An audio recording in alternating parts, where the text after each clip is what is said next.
Well, looks like Monday is going to be a crazy day again. Well, at least I have a few days to prepare for it. And I was reading your guys' comments. You guys linked like this crazy video of a plane crashing. I actually talked about this one when it first came out.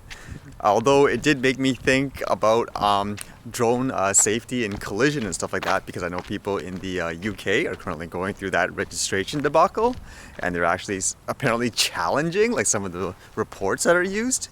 So for those who don't know, apparently like drone flyers in the UK, they're now forced to register and go through like some kind of a process, like because they believe, like based on all their studies and reports, that this will stop people from flying near airplanes, which in my opinion, that's not the root of the problem. I mean, all the responsible people will fly responsibly, all the irresponsible people will continue to do so.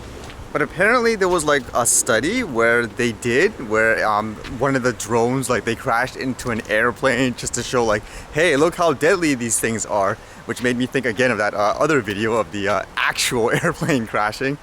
But this one says here, the Drone Manufacturers Alliance of Europe has questioned the evidence gathered in the report and says some of the testing is flawed. They bring up the point here how they said in the world there hasn't been a collision between a modern day drone and a traditional aircraft as of yet.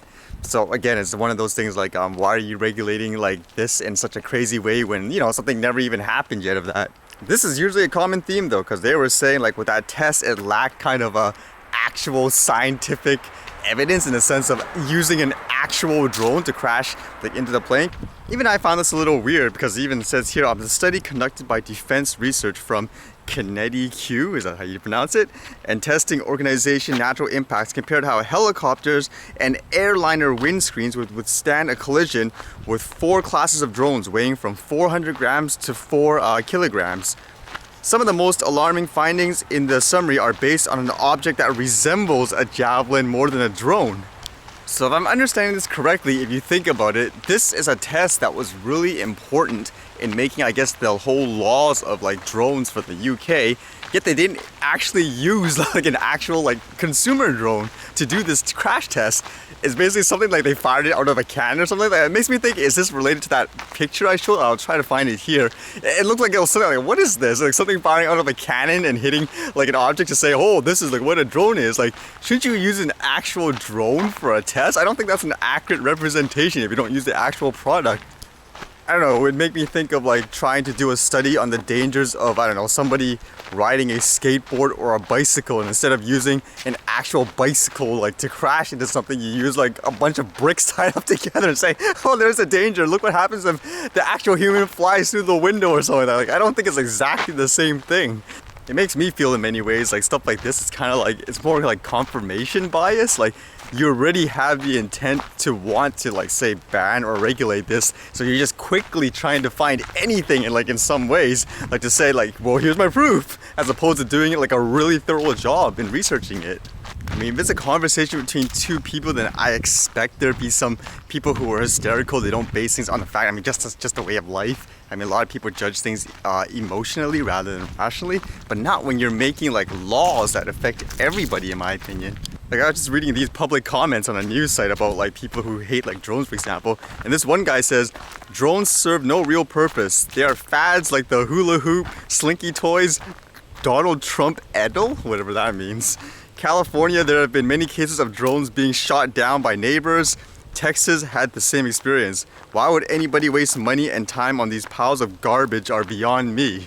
I mean, for me, it's just for fun, like to get the perspective that I can't normally get, whereas some people might use it for like research.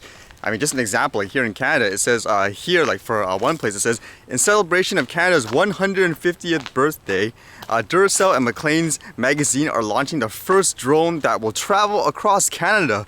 The drone will capture footage that will be live streamed. Like, obviously, this would be something that's really good with a drone. I mean, are you telling me like there's no use for a drone at all? I mean, again, stuff like this usually was beyond the reach of many people. So now people have the ability to do stuff like that. I mean, I won't be surprised if in the future, even a smartphone, like everybody's smartphone has some kind of ability to fly up in the air. And then this guy goes further on to say, they serve no useful purpose. Most are owned by deadbeats who think they are fun to own. People who use these metal pieces of garbage have the same 1Q, I think he means IQ, as people who shine lasers at planes. If caught, we would cut off their hands. I mean, can you imagine trying to talk to a person like this? Like, despite all the scientific evidence, you show them the benefits of it, like in a good way, they're probably still gonna be like this because, you know, most people, they judge things emotionally rather than rationally.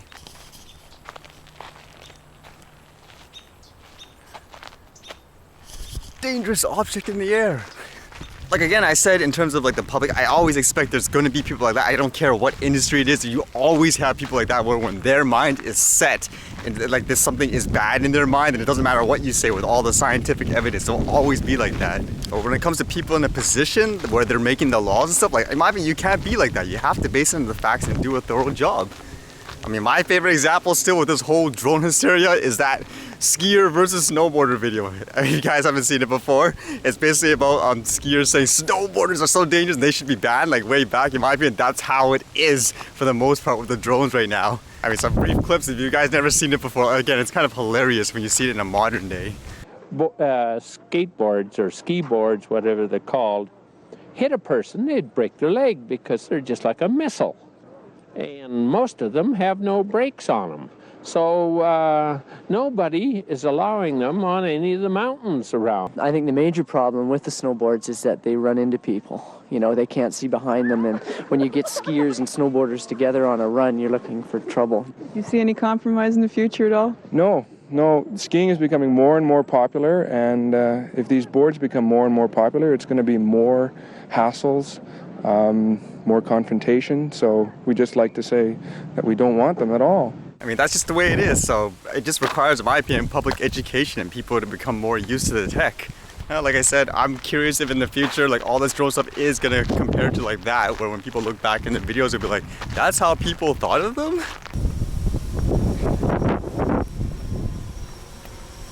Might be an interesting capture for today. I hear battery low. How you doing?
That flight was interesting in the sense of, for me again, when I fly it for video and photography reasons, my goal is to usually try to keep the subject or whatever in the shot, so it's more challenging. That's the kind of practice I need, like in terms of things that are flying fast.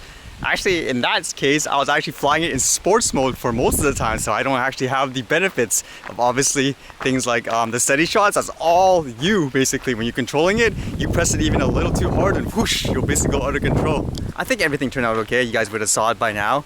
Again, it's one of those things where you just need more practice, like just keep doing it. And for me anyways, I feel like I often need new challenges to increase my skill. Makes me think too, like for the law enforcement, like trying to keep track of this stuff, it's kind of the same thing I would imagine. Like you have to learn how to fly fast like that in a very controlled way, fully manual. And in this case, I find the practice fun anyways.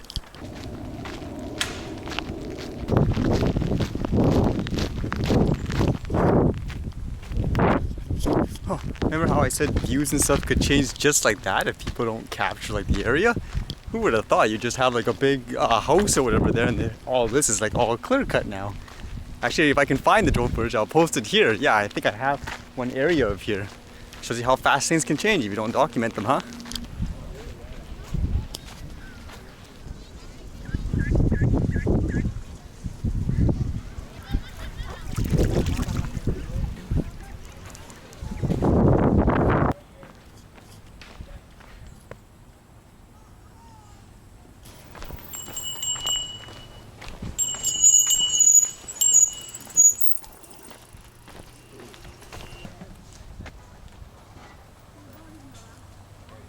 quiet on set.